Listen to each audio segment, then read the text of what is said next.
puedo hacer y qué puedo evitar cuando mis niños tienen miedo? Recomendaciones si tienes un niño a tu cargo, si eres papá, si eres mamá. ¿Qué puedo hacer?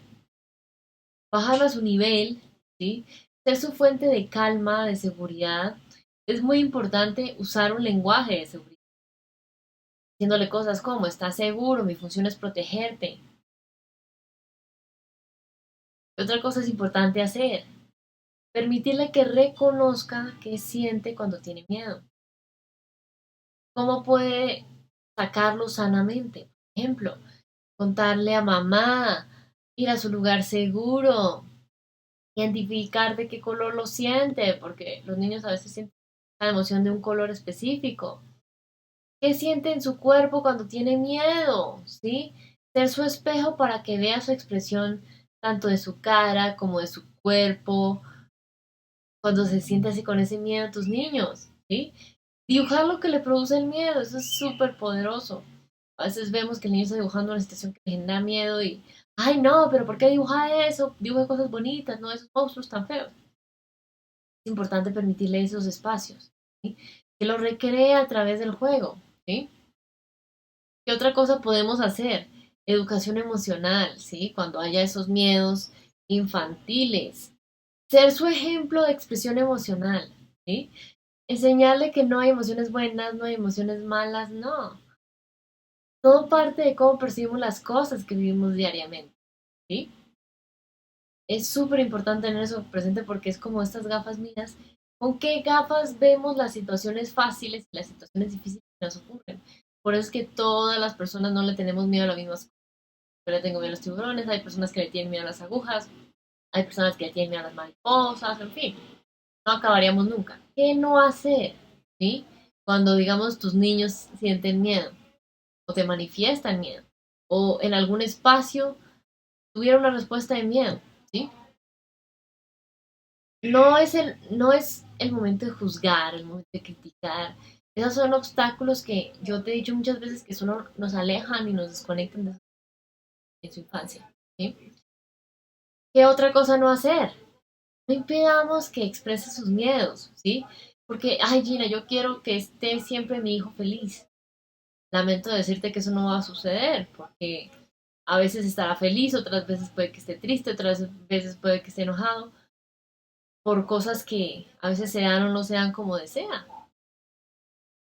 Entonces, castigar, regañar porque siente miedo o darle premios para que deje de ponerse así, en realidad no nos llevan a ningún lado, porque lo estamos quitando la posibilidad de expresar esa emoción, quitándonos nosotros la oportunidad de enseñarles cómo expresarlo sanamente. ¿Qué otra cosa no hacer cuando hablamos de miedos infantiles? De evaluar los miedos que me manifiesta mi hijo. Llámese, si me dice tiene miedo a las mariposas, tiene miedo a los payasos, que tiene miedo a, no sé, a las agujas. Ay, pero es que no es para tanto, ¿por qué dice esto? Porque puede que para mí no sea para tanto una aguja, pero si para mi niño es algo terrible, ¿cómo puedo hacer eso más ameno? Que eso es recomendable que no lo hagamos, porque si por ejemplo, yo estudiaba psicología, me acuerdo que había una compañera que yo tenía que le tenía miedo a las mariposas.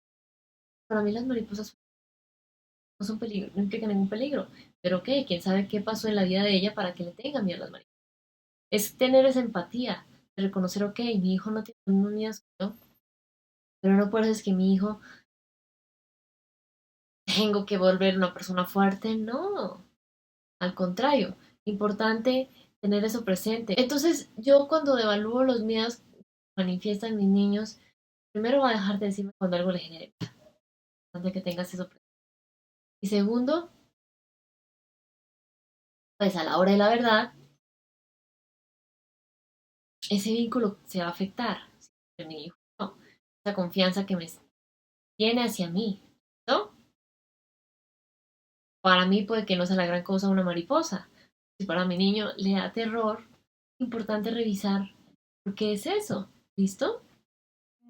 Un niño con discapacidad como motivo no generarle miedo. Digamos que el miedo no es generárselo o no generárselo, sino es importante revisar de fondo qué es lo que le tiene miedo, por qué le tiene miedo, ¿sí? ¿Qué función está cumpliendo ese miedo? En la infancia, la función que cumple, digamos en todos los seres humanos, pero especialmente en la infancia, es protegerlo ante ciertas situaciones que percibe como un peligro. Entonces, por ejemplo, cuando yo era niña, yo me acuerdo mucho que, no sé si que me estás viendo, ya sea por YouTube o TikTok, sabías que hace varios años ya, había un payaso que era el símbolo de McDonald's, ¿no? Bueno, el punto es que un día fui con mi papá a comprar un helado en McDonald's, en clima caliente, ¿sí? Y me quedé ahí sentada en la banca y había un muñeco, un payaso de esos de McDonald's, que estaba ahí en la banca con nosotros. Y no me preguntes qué pasó, pero yo sentí que el payaso es así y volteó a verme. Claro, me asusté. ¿Qué pasó? Yo nunca me volví a sentar en la banca hasta que quitaron ese payaso. No me acuerdo por qué, pero bueno, lo quitaron. El punto es, el miedo, como se genera en nuestro cerebro, en la amígdala, esa sensación de alerta, peligro, gina, pilas, importante revisar con o sin discapacidad, esos niños, ¿ante qué están sintiendo miedo? ¿Sí? ¿Cómo puedo ir acompañando? ¿Cómo puedo ir validando esa emoción para que sepa, yo también he sentido miedo? Sí, a veces creemos que cuando yo siento miedo, tengo que ocultarlo de mis hijos y no. Digamos que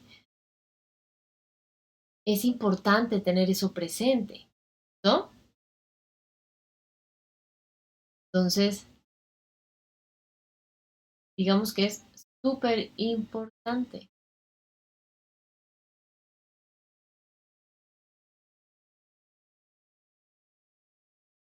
Digamos que también va de la mano con esos profesionales que trabajan en el tema de discapacidad, ver cuál es el grado de discapacidad que tiene, ¿sí?